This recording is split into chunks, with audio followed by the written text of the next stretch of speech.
My name is David Daniel Ball, and these are the headlines for Thursday, the 2nd of April, 2009. A whisker from World Cup. Socceroos beat Uzbekistan 2-0. Rees to push for a bikie law crackdown, but own MPs to resist.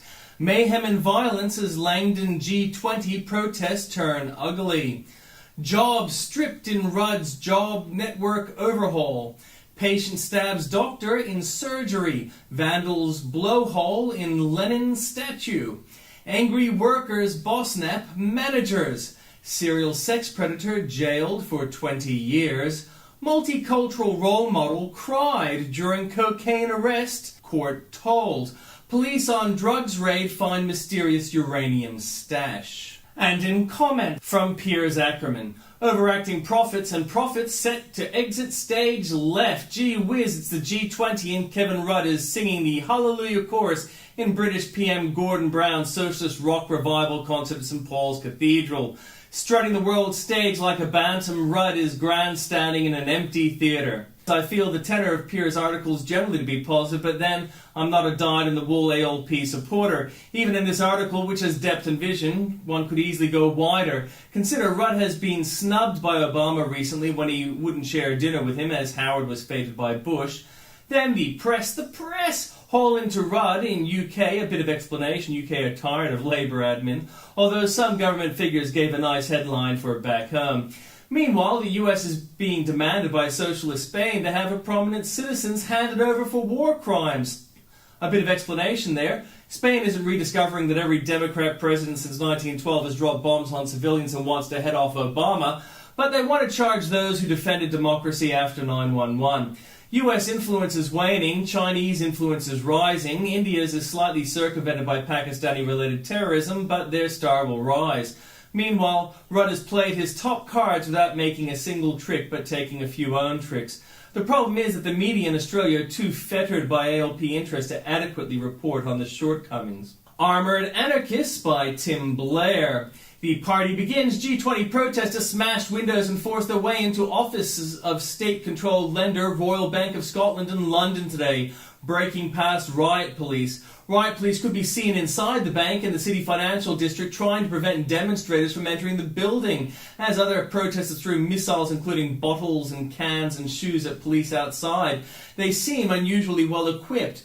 British police have seized an armoured car, at least one police uniform, and arrested at least 11 people. Among them may have been some retired anarchists. The Met has warned that anarchists from the 1990 poll tax riots have been lured out of retirement by the prospect of violent clashes. I wonder if they brought their kids along. Someone set them up the bomb. 3 Victorians are under arrest after police raids uncovered drugs, crimes proceeds, a handgun, chemicals and uranium.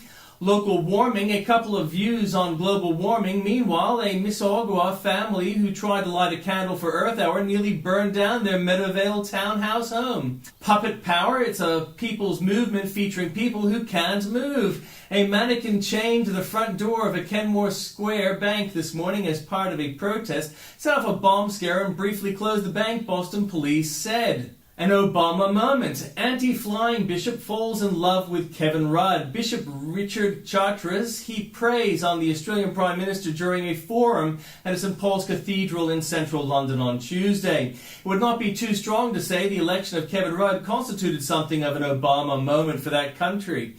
Bishop Chartres told the gathering, "Hey, he's not that bad. The deep green bishop's Rudd adoration, he has a reputation as a politician who takes ethics very, very seriously, endures even despite Rudd's unholy carbon output. Incidentally, remember all the environmentalist outrage that followed Rudd's emissions target announcement? It turns out those people don't make any difference at all." And from Andrew Bolt, lectures from the Governor. Quentin Bryce has company. Paul Alston worries that Victoria has a green activist as governor. The governor dismisses the idea that Australia should wait for the rest of the world before acting on climate change, rejects the argument that we should postpone the required actions on global warming while we battle the global recession, is unimpressed by the spend and spend now calls that are coming from political quarters. There are cries to stimulate growth and spending. Is this a sensible response when we have a planet with finite resources that are struggling to cope? He said in February. Bye-bye, Joel. Helen Liu has been grooming Joel Fitzgibbon for a longer time than first thought. Chinese-born businesswoman Helen Liu paid for Defense Minister Joel Fitzgibbon to travel first class to China in 1993 before they had ever met, giving him access to top Communist Party officials.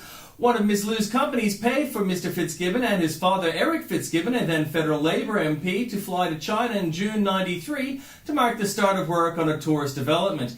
During their 7-day stay, Mr. Fitzgibbon and his father were guests of Shandong Province Governor and top Communist Party official Zhao Xinhao and Ms. Liu's company, Diamond Hill International.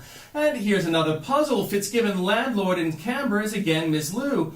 Why, of all the places in Canberra and China, would Liu pick Canberra to invest in residential property? Andrew, you aren't seeing the whole problem. Security is something that the left pride themselves on. They love cloak and dagger. When Rudd was first PM, there was an assassination scare in Timor involving Timor's president, Jose Ramos Horta, Prime Ministers Nana Guzmão and rebel leader Alfredo Reinado.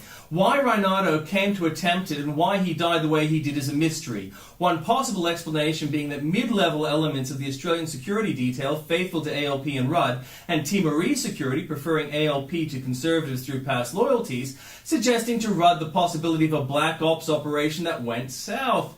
Rudd would have leapt at the possibility of looking clever. Such a scheme may well have had Chinese advice as a test case for future dealings. Why are Obama's big taxers big dodgers? Add her to the long list of Obama's tax dodgers. Health and Human Services nominee Kathleen Sebelius recently corrected 3 years of tax returns and paid more than $7,000 in back taxes after finding unintentional errors, the latest tax troubles for an Obama administration nominee. By Bill O'Reilly, President Obama goes to Europe. The president is now in London. He'll meet with more than 20 world leaders to talk about the worldwide recession and, we hope, worldwide terrorism. Let's take the economy first. If we get down and they go down, if the USA cannot fix its economy, the rest of the world will suffer greatly because most countries don't have the wealth we have. Economic catastrophe for them would be a lot worse than for us. So President Obama should politely ask for cooperation. He should lay out his vision for what's needed to stabilize the banking system worldwide.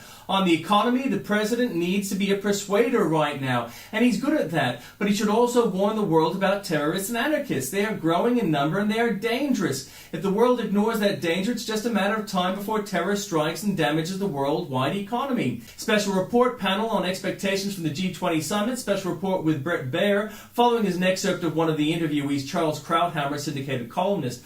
Well, you mentioned stimulus and you mentioned regulation. Neither is going to happen. This is the test of the proposition that Obama had run on last year, that the source of our difficulties broad, the source of anti-Americanism of dissension among our allies in the alleged isolation of the United States was George Bush. And Obama was not Bush, and he was going to be a new figure, a transcendent, multicultural, attractive, young, new American leader who would rally the world. Well, we have a test. He's going to Europe. He's not even asking the Allies for an increase in troops in Afghanistan, which we desperately need because he's going to get a no.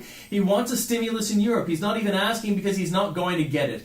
The Germans and the French are against it for historical reasons and economic reasons, and the power of personal diplomacy that Obama ran on and pretends he has doesn't exist. It's all about national interest. And then on the issue of Iran, he's not going to get anything. In fact, he's not even going to get assistance from the Russians, to whom he essentially offered new influence over Eastern Europe in return. The bottom line is that personal diplomacy is a nice idea. It amounts to nothing. Nations act on their national interests, and he is weak in Europe because we don't have a lot of cards to play in this economic crisis.